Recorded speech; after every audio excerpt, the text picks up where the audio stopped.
2:08 de la tarde, bienvenidos a este espacio en Contexto Radio con este servidor Carlos Arellán Solórzano, primer programa en directo del año 2025, así que extendida nuestra felicitación, nuestro saludo de feliz año a todos ustedes, a los que desde Caracas nos sintonizan a través de la 104.9 FM, pero también el circuito Venezuela News Radio ha crecido, son 7 señales ya, y les voy a compartir las otras señales y también enviar saludos al Táchira y al sur del lago, a la 101.7 FM, a Aragua, que se escucha especialmente en la autopista regional del centro a través de la 102.5, en Anzoátegui a través de la 99.3 FM nos puede sintonizar, en Maturín, Estado Monagas a través de la 88.1 FM, nos puedes escuchar también en Trujillo, en Portuguesa, Barinas y Apure a través de la 89.1 FM y en Nueva Esparta la 106.5 FM. Venezuela News Radio creciendo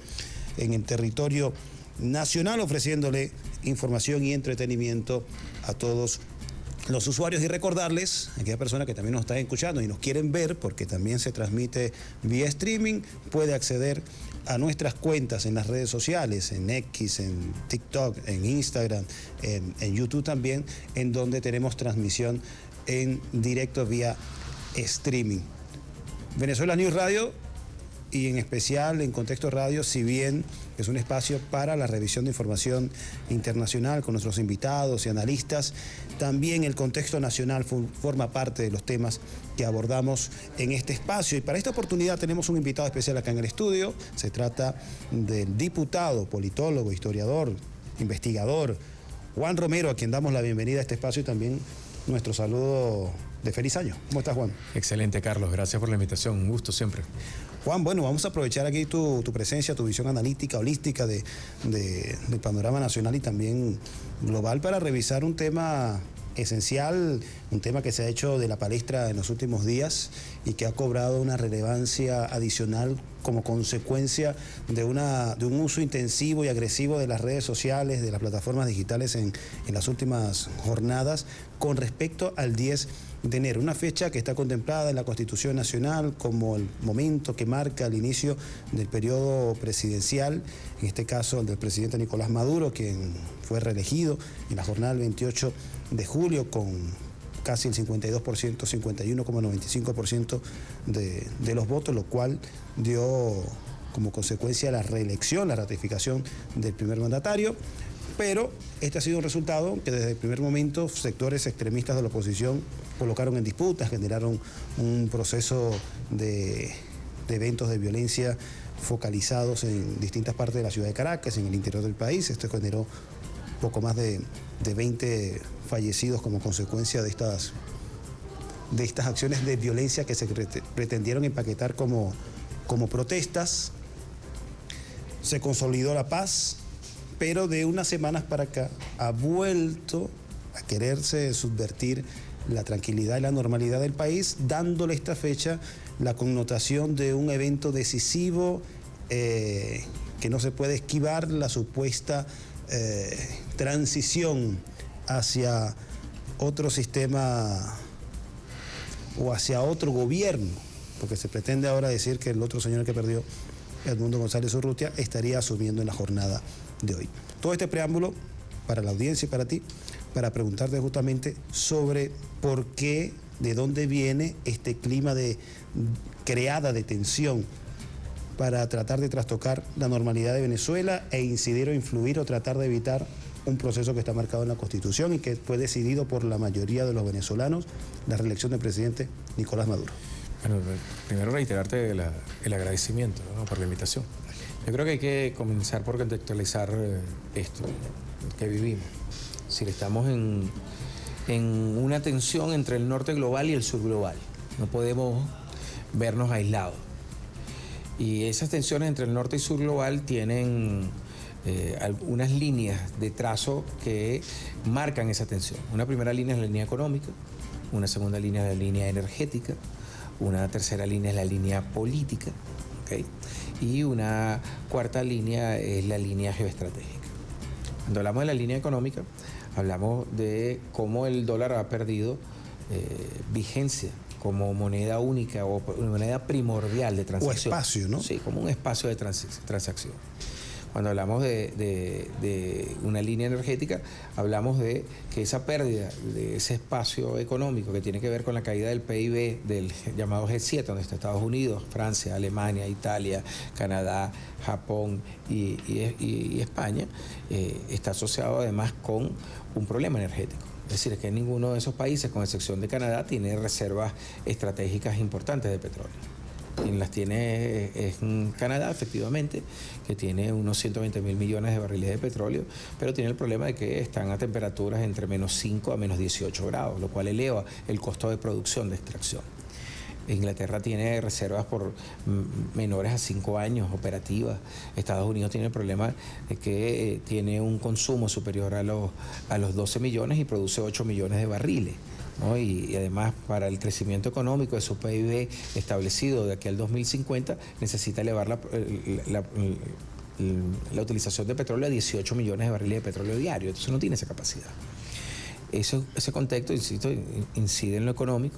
Luego tienes el contexto tecnológico, todo el tema de la confrontación entre las redes 4G y 5G, eso confronta a Estados Unidos con China. Estados Unidos se mueve en las redes 4G, que son más vulnerables, que son las redes que predominan en la transmisión de datos, pero son más vulnerables, efectivamente. Las redes 5G tienen mayor velocidad de transmisión, mayor capacidad de almacenamiento y menos vulnerabilidad. Pero desarrolladas mayormente por China. Desarrolladas mayormente por China. Entonces, luego tienes la línea o el paraguas geopolítico. La afectación de lo económico, de lo energético, afecta a lo geopolítico. Es decir, estamos viendo un proceso que yo he dado en llamar una desoccidentalización de las relaciones internacionales, es decir, una pérdida de la capacidad de ejercer hegemonía por medios diplomáticos o por medios coactivos que había mantenido los Estados Unidos de la finalización de la Segunda Gran Guerra en 1945, sobre todo con los acuerdos de Yalta de 1944. Y eso afecta todo el ámbito geoestratégico. En esas cuatro líneas que yo he descrito someramente, porque implicaría un desarrollo cada una mayor, está Venezuela. Y por lo tanto, y además se marca Venezuela en lo político, porque hay una discusión en este momento en torno a la conceptualización de la democracia. La democracia liberal burguesa, como la habíamos entendido, está siendo cuestionada no solo como ha sido tradicionalmente desde la izquierda histórica, sino desde la ultraderecha. Porque entonces ahí en la ultraderecha tienes que definir a lo que es la derecha extrema y lo que es la derecha radical.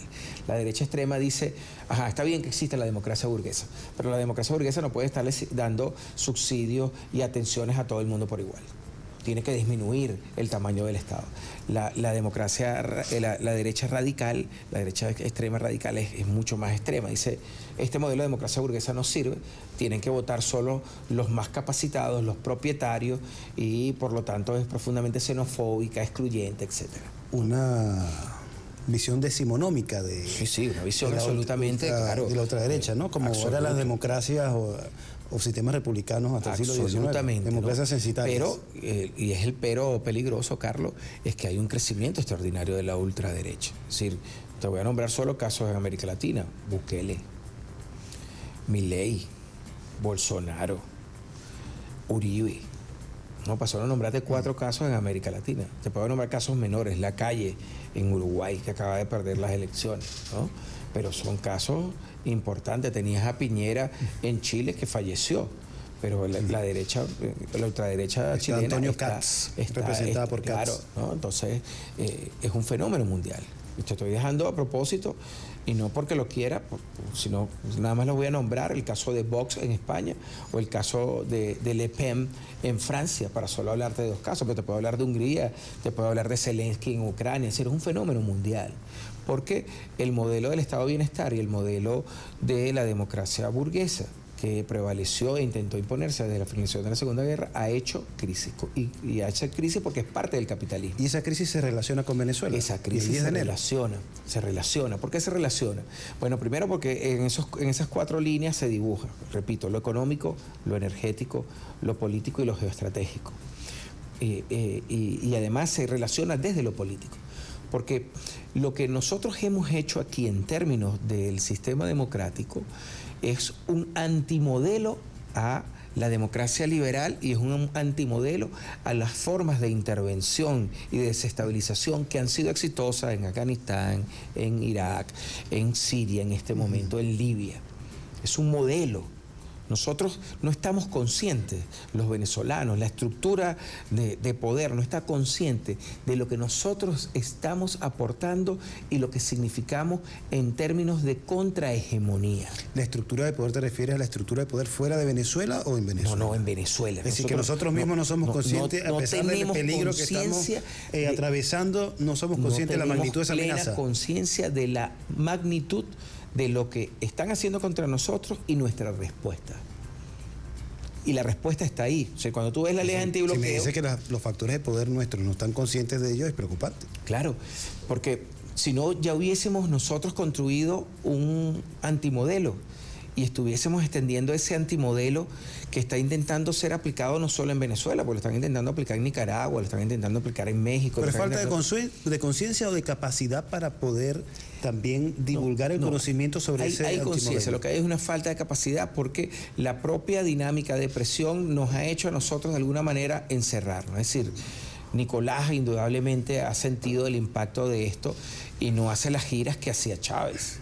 La política internacional de Chávez, la política internacional que el propio Nicolás desarrolló como canciller es completamente diferente que la política internacional que desarrolla Nicolás o la política internacional que desarrolló Jorge Arriaza o la política internacional que desarrolló la propia Delcy Rodríguez o la política internacional que desarrolla una amenaza en su contra. Y a ver, y no estoy hablando de que ninguno de los tres la haya hecho mal, lo ha hecho muy bien. Es decir, Delcy Rodríguez, Jorge Arriaza e Iván Gil lo han hecho extraordinariamente bien.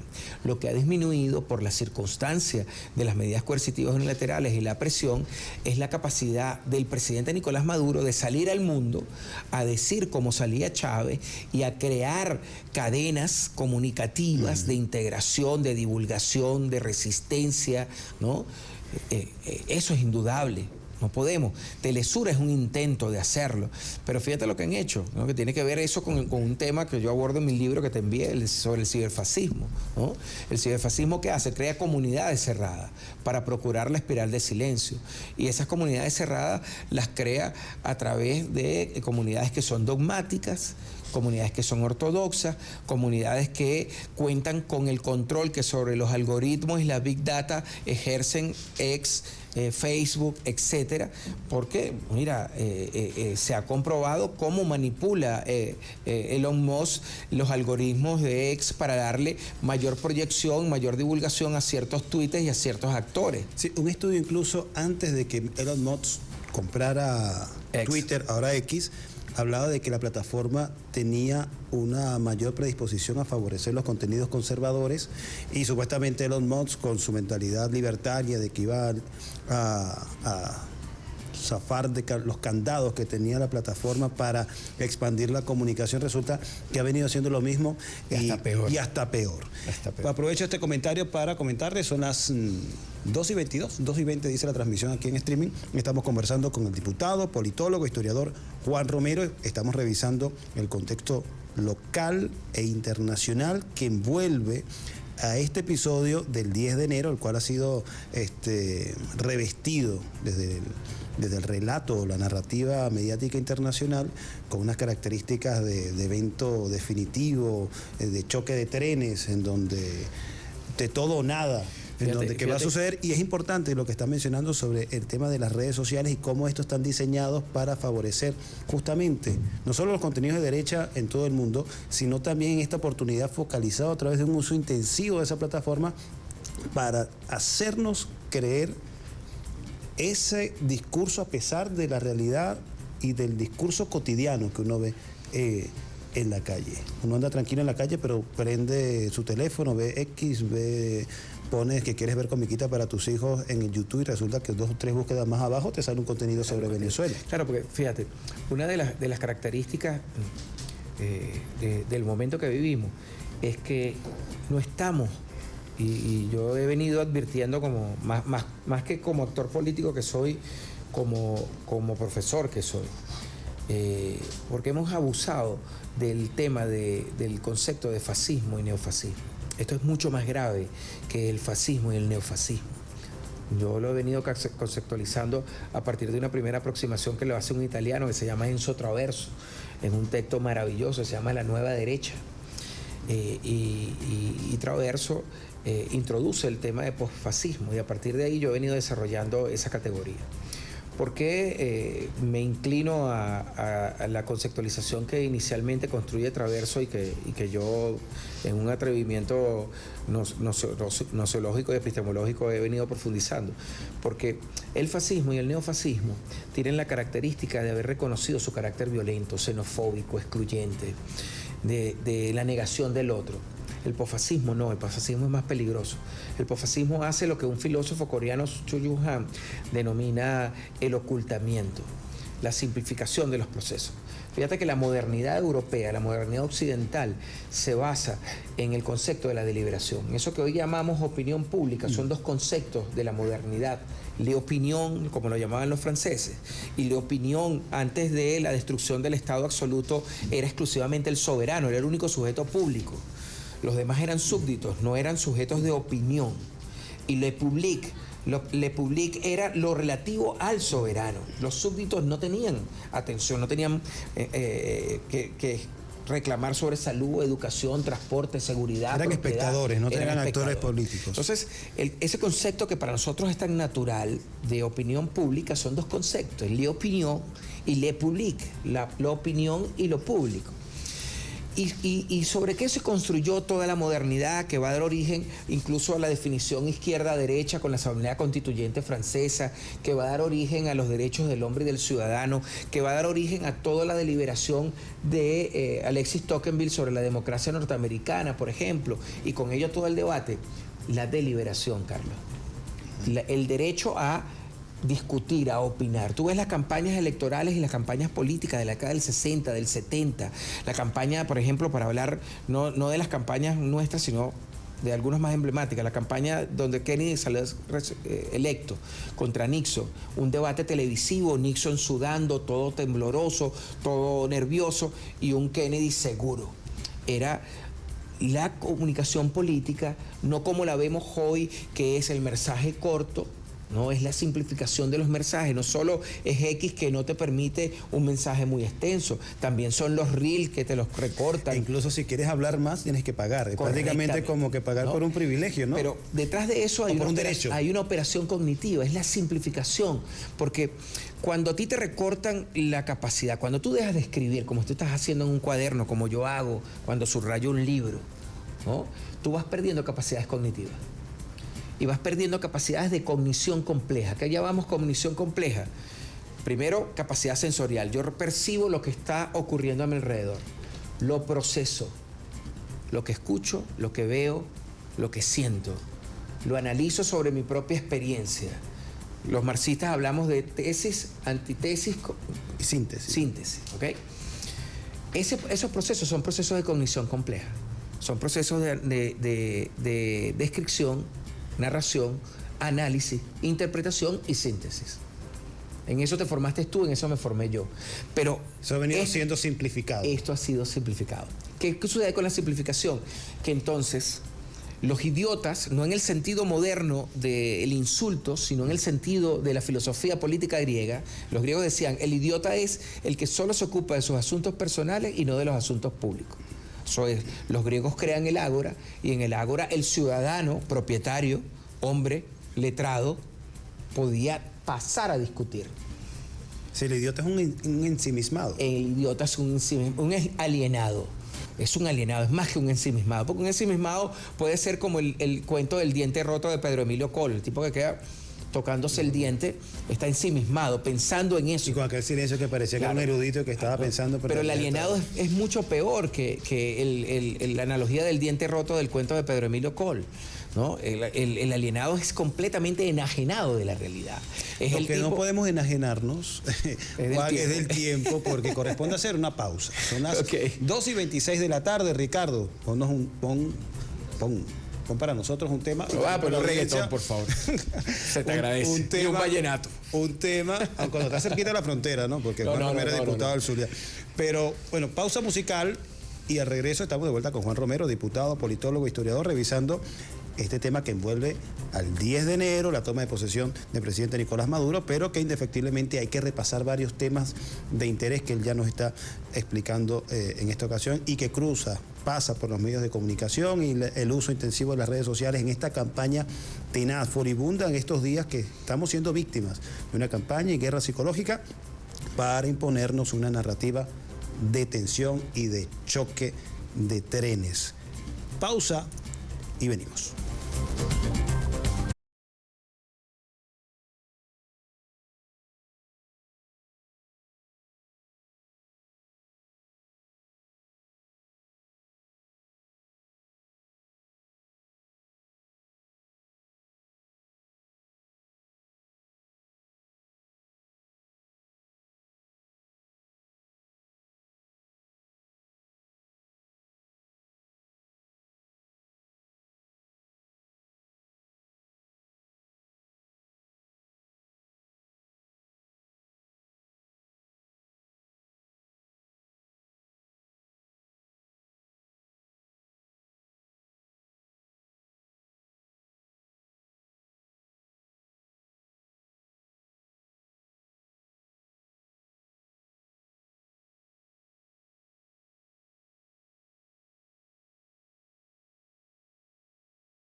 Bien, 2:32 de la tarde, aquí el reloj del estudio, estamos con Juan Romero, diputado, politólogo, historiador, con quien estamos revisando el entorno, el contexto de la fecha del 10 de enero, punto marcado por la Constitución como para la ceremonia de la juramentación del presidente Nicolás Maduro, luego de la reelección a su tercer periodo presidencial el 28 de julio, un resultado que ha pretendido ser colocado en disputa por parte de los sectores más extremistas de la oposición, que no reconocen el resultado de la victoria del presidente Nicolás Maduro.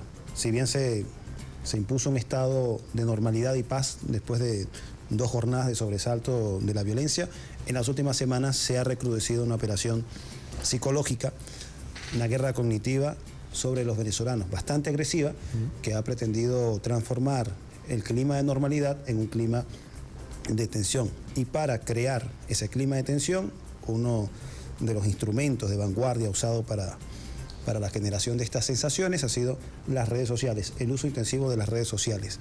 Y justamente estábamos repasando ese tema antes de ir a la pausa y quería preguntarle justamente a Juan, nuestro invitado, sobre las características de esta operación y si la gente es consciente y si no es del todo consciente, cuáles son las recomendaciones, las características que les pudieses compartir para que detecten a tiempo que se está siendo objeto o víctima de una operación de este tipo? Mira, el problema está, de nuevo, el contexto geopolítico. Nosotros estamos en plena cuarta revolución industrial. La cuarta revolución industrial, al igual que las tres que la antecedieron, ha implicado cambios significativos en el modo de vida. Recuerda, la primera revolución industrial fue el tema de la tecnificación a través del vapor y lo que eso significó en la estructura productiva.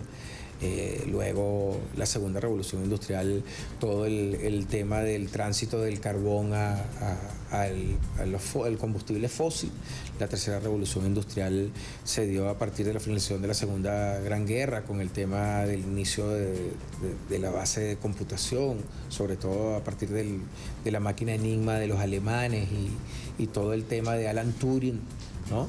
Y la cuarta y última en la que estamos tiene que ver con la inteligencia artificial. Entonces, la inteligencia artificial de la cuarta revolución industrial se nos ha vendido, como se vendieron las otras revoluciones industriales, como un proceso que facilita la vida humana, la vida cotidiana. Y en parte sí.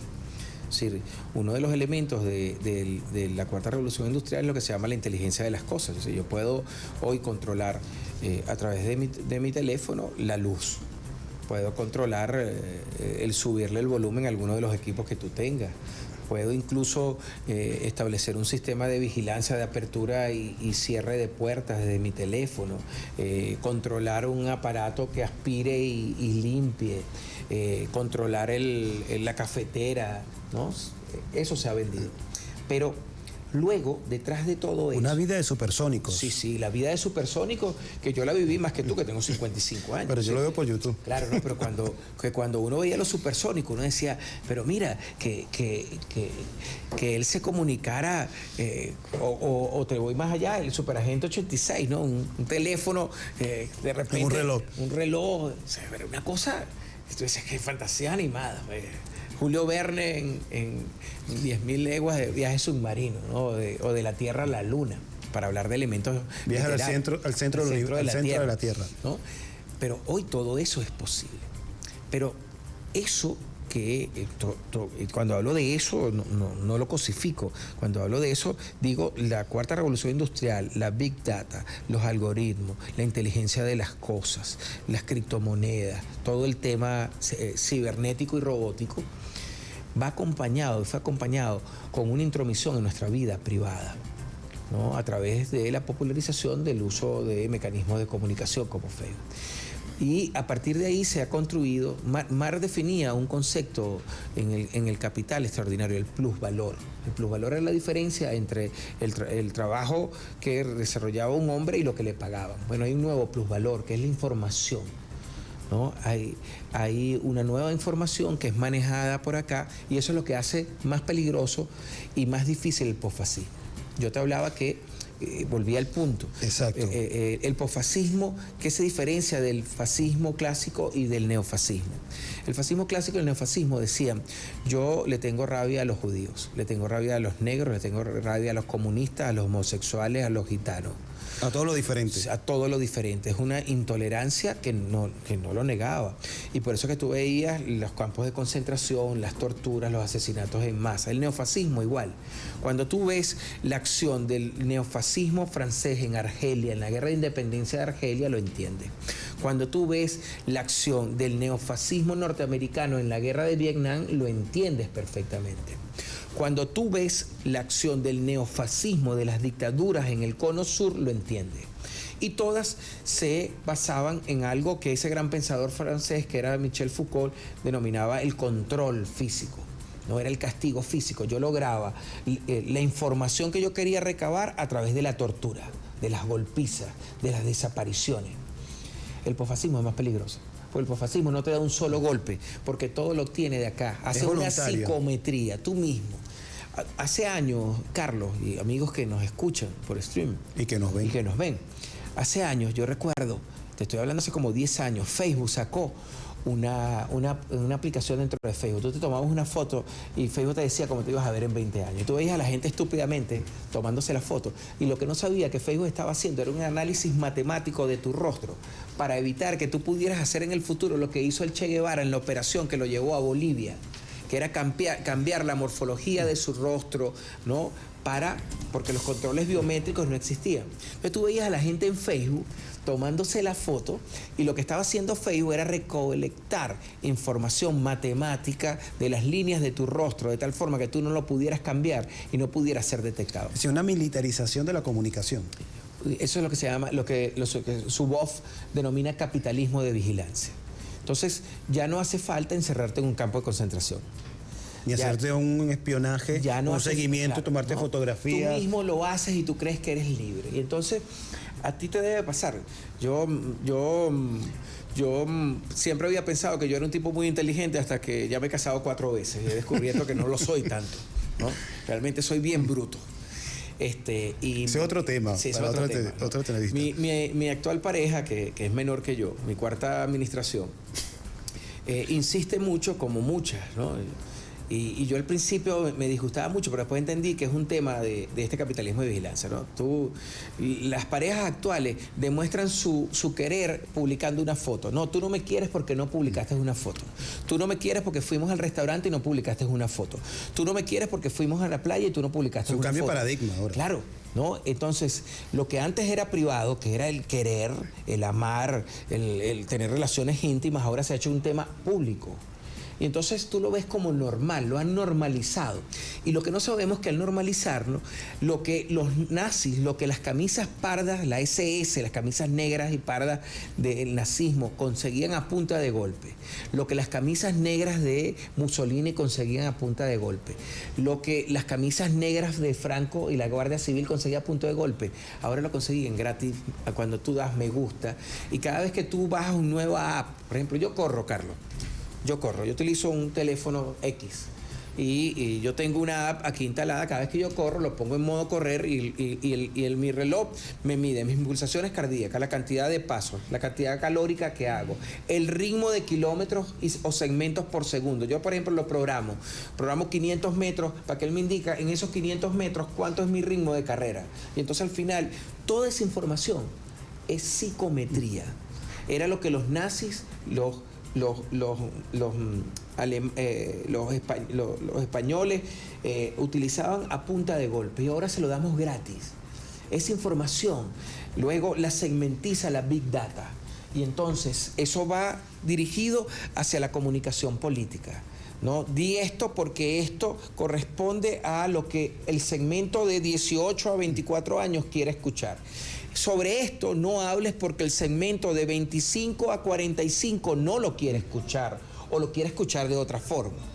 Pero además tienes que recortar, tienes que lucir mejor, el mensaje es mucho más corto, ¿no? Entonces te das cuenta que detrás de esa operación hay una operación, 1, de control, 2, de cambio cognitivo, porque los procesos de cognición compleja que te permiten a ti analizar, interpretar, se simplifican. Entonces, que era lo que estábamos hablando antes de ir al corte, ¿no? De que se han ido limitando esa capacidad de análisis cognitivo. Y entonces eso hace que surjan los idiotas. Entonces el idiota que está más pendiente de lo que ve en Instagram, de lo que ve en los Reels, de lo que ve en TikTok, construye su opinión sobre eso. Eso es lo que te explica gente que en pleno siglo XXI se considere terraplanista. No es que la Tierra es plana. No es que hay una conspiración mundial. Entonces hay un conjunto de elementos que no tienen lógica. No tienen absolutamente lógica. Es el idiota en plena vigencia y en plena vigencia mediática. Y eso se aplica entonces a todo esto que ha sido el tema que nos ha convocado, que es el 10 de enero, que uno ve un estado de tranquilidad, pero que no se visibiliza. Normalidad, pero que exacto, no tiene esa proyección. No tiene me gusta, en no tiene redes sociales, compartir, no tiene la visibilización en las redes. Se impone el relato de que hay tensión, de que te están matando, de que hay un conflicto. Mira, a mí esta mañana te estoy hablando 8:30 de la mañana. 8:30 de la mañana yo había quedado con una televisora en Colombia para una entrevista. Y la periodista dice, ¿cómo está la tensión en Venezuela? Los medios indican que hay mucho miedo. Y le digo, mira, vale, yo estoy tentado, estaba sentado en mi escritorio, estoy tentado a mostrarte la sala de mi casa donde yo estoy en chores, absolutamente tranquilo, dándote la entrevista, sin ningún tipo de problema, con una hermosa vista a las montañas que rodean Caracas. Estoy tentado a mover mi computador para que tú veas cómo no hay ninguna tensión en la calle. De hecho, yo le decía, ayer martes en la mañana, yo agarré y fui un rato para La Guaira sin ningún tipo de problema. Y había gente en La Guaira. Yo decía, mira, ¿quién es el que dice que aquí hay tensión? Y el lunes, el Día de Reyes, hubo un parrandón en San Agustín extraordinario que me lo perdí, lamentablemente. A mí que me gusta la salsa, ¿no? Entonces tú te das Pero cuenta. ¿cómo sabes que fue extraordinario? Por las redes. Por las redes sociales. Lo vi, claro, ¿no? Entonces ahí hay cosas que se visibilizan y cosas que se ocultan. Entonces se trata de una operación que es muy peligrosa, porque en esa construcción, en ese proceso de idiotizarnos a todos, es decir, de hacernos desentender de los asuntos públicos, y hacernos desentender es que no apliquemos cognición, no apliquemos. O sea, si tú aplicas cognición, tú dices, ¿cómo Edmundo González va a decir que va a venir a juramentarse si la Constitución dice que se juramenta ante la Asamblea Nacional? O sea, no puede ir a juramentarse entre nosotros. Tampoco la antigua Asamblea Nacional, que ya venció su periodo, ¿no? Pero sin embargo el idiota lo cree. No, es que esta Asamblea Nacional que tú perteneces, me escribían a mí en uno de mis comentarios en mis redes, es ilegítima. Y le digo, es legítima. Yo me reelegí en el 21, ellos fueron electos en el 15 y el ilegítimo soy yo. El mundo al revés, decía Eduardo Galeano, ¿no? Porque es el mundo de los idiotas. Entonces, en este mundo de los idiotas se trata de crear angustia. ¿Cuál es el peligro de la angustia? El peligro de la angustia tiene que ver entonces con cómo el posfascismo, que es lo que lo hace más peligroso, maneja elementos de la neurociencia, querido Carlos. Resulta que nosotros tenemos en el córtex prefrontal, que en mi caso es mucho más amplio porque soy profundamente calvo, yo me caigo de espalda y le pego la frente al piso. En el córtex prefrontal están todos los procesos cognitivos complejos. Entonces nosotros ahí generamos dopamina, serotonina, neuropirefrina, y la neuropirefrina tiene una característica, es un neurotransmisor que te permite estar alerta. Es lo que si te tiran un golpe tú eres capaz de reaccionar porque estás alerta. En ese estado de emisión constante de neuropirefrina es lo que forman a los soldados, estén alerta, ¿no? Entonces tú ves al soldado que está vigilante. El estado de alerta es un estado natural de la evolución humana, ¿no? Porque nosotros evolucionamos en un medio físico agresivo, logramos dominarlo y lo logramos dominar porque nosotros tenemos una mayor emisión de neuropirefrina. Pero la neuropirefrina, que también es beneficioso para el estado de alerta, en exceso produce angustias. Y la angustia se transforma en miedo. Y el miedo tiene dos efectos neurológicos. El miedo puede ser un catalizador.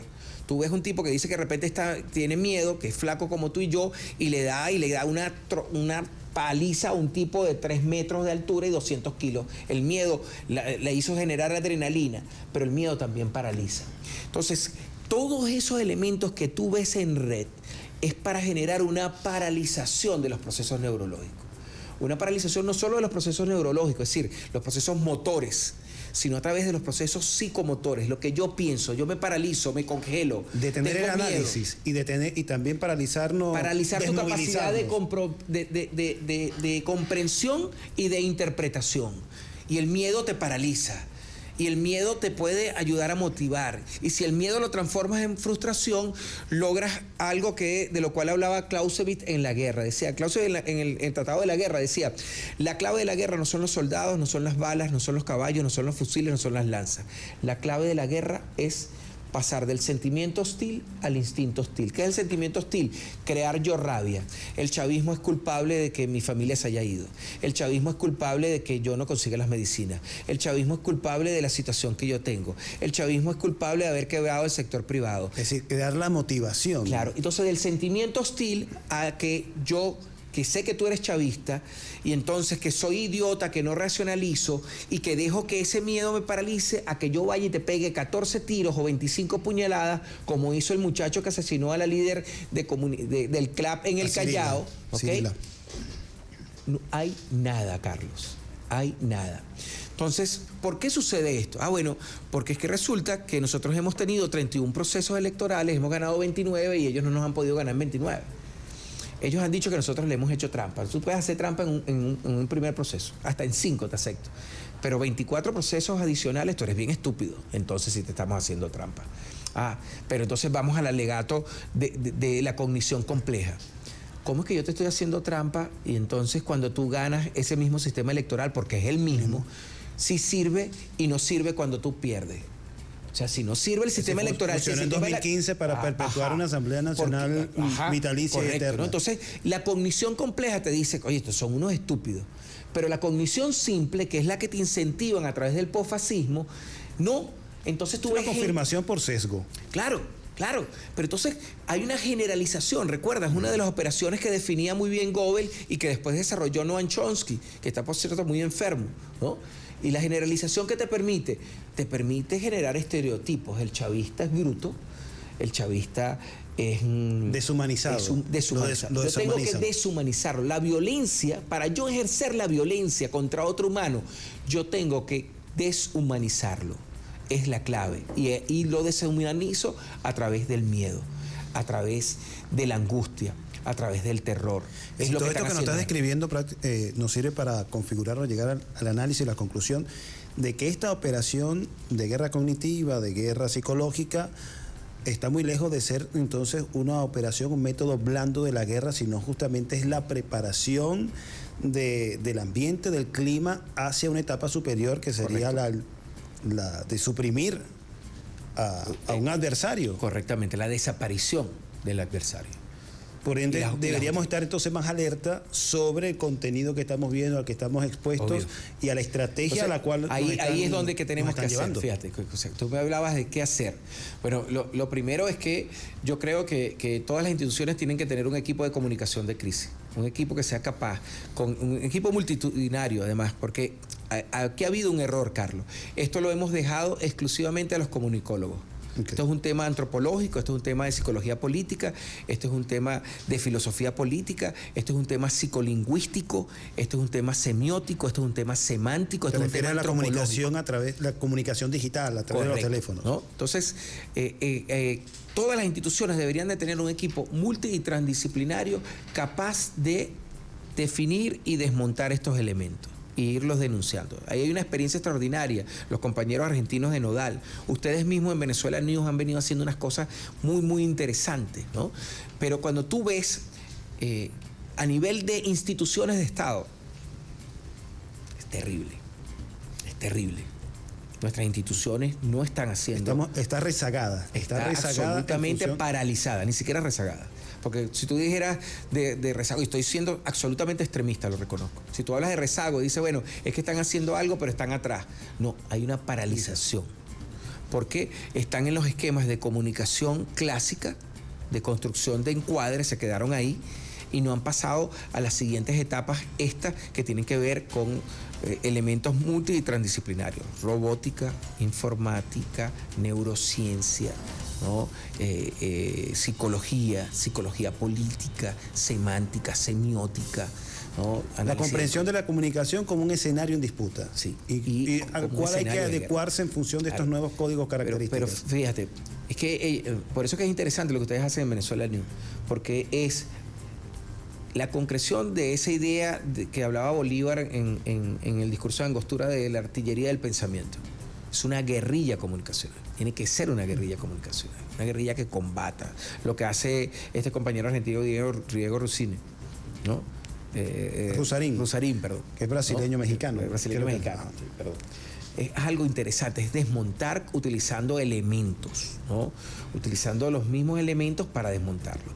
Hay muchos compañeros, ¿no? Hay muchos que lo hacen y hablando, cuando blandías el teléfono y de que esto tiene que ser una operación de respuesta colectiva y no restringida a comunicólogos, me acuerdo de una metáfora bastante potente que usó Atilio Borón con Mario Silva en una oportunidad en donde dijo que estos teléfonos son el AK del siglo XXI, son el Kalashnikov del pueblo, porque tiene que convertirse también en instrumento para la defensa. Así es. Porque hasta ahora ha sido diseñado, utilizado para atacarnos, pero también puede estar aquí la clave para la defensa. Está ahí la clave. De la soberanía y de la paz, de la tranquilidad, de la verdad o de un relato alternativo a ese que nos quieren imponer, señalaba ¿no? Ustedes han hecho contenido que son visualmente frescos con contenido profundo, ¿ok? Y además con una estética que lo hace agradable. Y la estética es importante en la comunicación. La estética es importante en la comunicación, ¿no? Entonces ahí tienes el caso de Jennifer, el caso mismo tuyo, el caso de Ricardo, el caso de Roy, por ejemplo, que hace cosas también interesantísimas, ¿no? Tienes el caso de Diego, para hablar de otro, tienes el caso de la gente de Nodal, ¿no? Tienes otras realidades en América Latina también que se han venido dando, ¿no? Y que habla de la utilización de estos mismos elementos, pero en una contraofensiva. Por eso que yo te decía, nosotros somos sumamente peligrosos. Nosotros somos capaces en este momento de construir un contramodelo a la intervención y no lo hemos sistematizado. Yo estoy en eso. Una de las cosas en las que yo vengo trabajando es en la formulación de un contramodelo. Porque fíjate... Y de esquematizarlo y de concretarlo en contenido. Así como ellos tienen el modelo para la desestabilización. Cuando tú lees el texto de Gene Sharp de La dictadura a la democracia, es un modelo de desestabilización. Sí, crear contenidos manuales. Correcto. En este sentido, como lo tienen para que otras realidades no sufran lo que sufrieron los compañeros sirios o los compañeros en Libia. A eso es a lo que me refiero. Bueno, una realidad es también indefectible, que no podemos esquivar, es la del tiempo. Se nos ha pasado rapidísimo esta interesante conversación con Juan Romero, politólogo, historiador, también diputado, y quien publicó este libro, La sombra digital, neofascismo, posfascismo y ciberfascismo, el poder oculto de la inteligencia artificial. Estás invitado, lo presentaremos el 17 de enero en la librería del sur del Celar a las 11 de la mañana. ¿Eso qué día cae la semana? Viernes 17. Iba a ser el 15, pero el 15 llevamos los restos de Luis Beltrán Prieto Figueroa al Panteón Nacional. El 15 es Día del Maestro. Tenemos un conjunto de actividades, entonces lo pospuse 2 días para hacer la presentación. Estás cordialmente invitado. Es interesante eso que es ese marcaje que haces del 15 del 17 de enero. Es importante porque esta dinámica pareciera que el mundo se va a acabar el 10. Pero absoluto, con toda esa sensación de que quieren crear de que el 10 es un momento definitivo, que esto va a haber una eclosión, un choque de trenes, y prácticamente en esa limitación de los procesos cognitivos que nos están configurando a través de estas estrategias de guerra psicológica, a veces nos ha suprimido la capacidad de vernos más allá del 10. Sí. 10, 11, 12, ya tú tienes programada el bautizo de este libro, y es bastante interesante en esta dinámica de querernos limitar a la frontera de la vida hasta el 10 de enero. Tener una perspectiva más allá de eso es una forma de contrarrestar justamente la intención de esta campaña comunicacional, de propaganda, guerra cognitiva, de justamente reducirnos, limitarnos, inmovilizarnos cognitiva y desesperanzarnos. Sí. Y el hecho ya de marcar unas fechas posteriores es un hecho importante de rebeldía, también de sanidad mental y de alerta mental hacia esas estrategias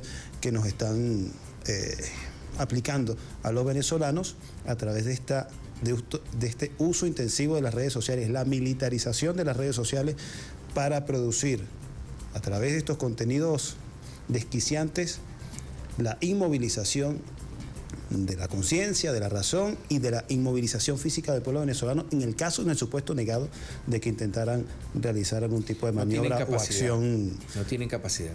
Violenta. Hay un tema. Alguien me decía, pero es que María Corina tiene 7 millones de seguidores. Si tuviera 7 millones de votos, no los tiene.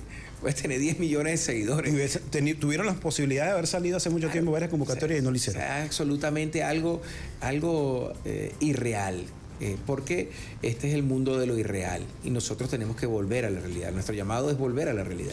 Volver a la realidad. Con este llamado de Juan Romero, politólogo, historiador y también diputado de la Asamblea Nacional, ya despedimos esta presentación de Contexto Radio, la primera de este año 2025. Nos vemos la próxima semana, el próximo miércoles 15 de enero, y a 2 días de la presentación pública del libro La sombra digital, neofascismo, posfascismo y ciberfascismo, el poder oculto de la inteligencia artificial, del doctor Juan Eduardo Romero Jiménez. Continúe en la sintonía del Circuito Radial Nacional ya.